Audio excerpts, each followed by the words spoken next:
I never thought I'd see him again. Not after all this time. The rain was lashing against the windows, a frantic rhythm that matched my own heart when the doorbell rang. I wasn't expecting anyone. When I opened it, there he was. Soaking wet, looking just like the day he left, but something was off. It was in his eyes, a hollowness that hadn't been there before.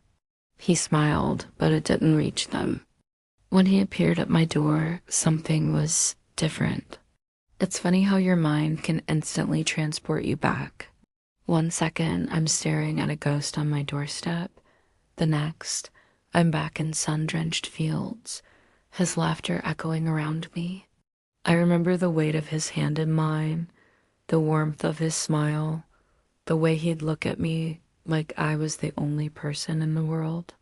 We had a future. We had plans. And then one Tuesday, he was just gone. No note, no call, nothing. The police had no leads. His family had no answers. It was like he vanished from the face of the earth. The world kept spinning, but mine had stopped. I packed his things away, piece by painful piece, until only the small silver locket remained on my nightstand. It was the last thing he ever gave me. Now, seeing him standing in my living room, it feels like I've stepped into a dream, or maybe a nightmare. He moves around the house like a stranger, picking things up and putting them down without any real recognition. His gestures are stiff, almost rehearsed. I try to ask him where he's been, what happened, but he just shakes his head, a vague smile on his face.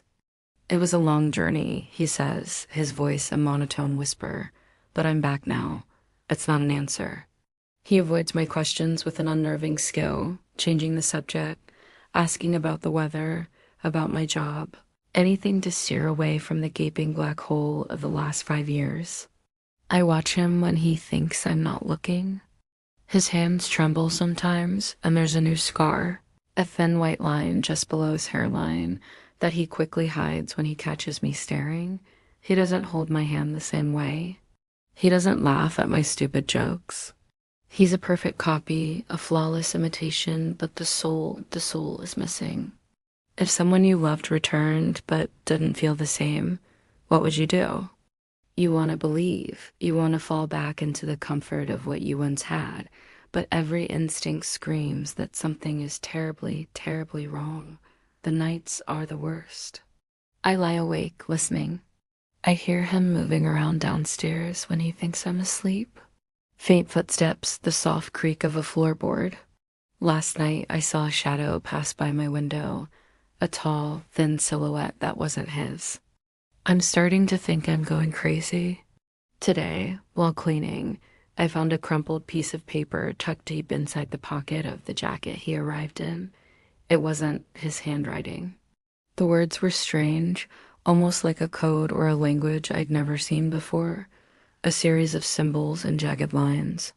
Holding it made my fingers tingle, a cold dread seeping into my bones. His memories are fading too. I brought up our trip to the coast, the one where he proposed, and he just looked at me with a blank expression. I don't recall, he mumbled, turning away. It was our most cherished memory. How could he not recall? It's like his past has been wiped clean, replaced by this empty, smiling shell. Every clue I find just pulls me deeper into this terrifying mystery. He's here, but he's not, and I have to find out why. Tonight, I confronted him. I held up the locket, the one he gave me. His name is engraved on the back. I asked him to tell me the story behind it. He just stared, his eyes wide and vacant. He couldn't, he didn't know. That's when I saw it. As he stood under the dim kitchen light, his reflection in the toaster wasn't quite right. It was distorted, elongated, the features shifting for just a second. My blood ran cold. He saw the look on my face, the dawning horror, and his smile finally dropped. The mask fell away, and for a split second, I saw the raw panic in his eyes before he turned and bolted for the back door. I chased him, my heart hammering against my ribs. Who are you? I screamed, my voice cracking. What have you done with him? The house flickered into darkness, then back on. In the strobe light flashes, I saw him at the end of the hall, his face contorting, stretching. It wasn't him. It was never him. It was someone or something wearing his face. The house is quiet now. The back door is wide open, swinging gently in the wind, letting the rain in. He's gone. Or it's gone. I don't know what it was, or where it took the man I loved.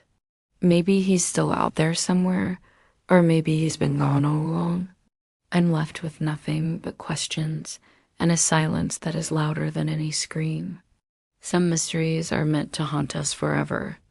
If you want more stories like this to explore the shadows with me, please like this video, leave a comment with your thoughts, and subscribe for more. Thank you for watching.